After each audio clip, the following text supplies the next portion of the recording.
সৌমিত্র বাবু, আপনার অভিজ্ঞতার কথা শুনে মনে হচ্ছে যেন এক রূপকথার দেশে পৌঁছে গেছি। সকালের মিষ্টি রোদে আপনার লুঙ্গিতে যখন সেই এক রঙের প্রজাপতির দল এসে বসেছিল, তখন চারপাশের পরিবেশটা নিশ্চয়ই এক অদ্ভুত সৌন্দর্যে সেজে উঠেছিল।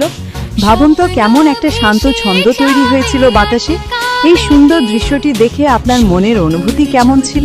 অবশ্যই, আমি বলছিলাম যে হঠাৎ এত সুন্দর একটা দৃশ্য চোখের সামনে দেখলে মানুষ প্রায়শই স্তব্ধ হয়ে যায় বা প্রথম মুহূর্তে অনুভূতিটা কেমন তা ভেবে উঠতে পারে না।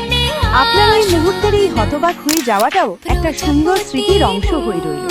আপনি কি এই ধরনের কোনো চমৎকার অভিজ্ঞতা আর কখনো পেয়েছেন? যে আপনার এই অভিজ্ঞতাটা খুবই স্পেশাল।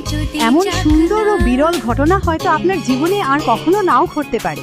এই ধরনের মুহূর্তগুলো অনেক সময় আমাদের জীবনের সবচেয়ে সুন্দর স্মৃতি হয়ে থাকে।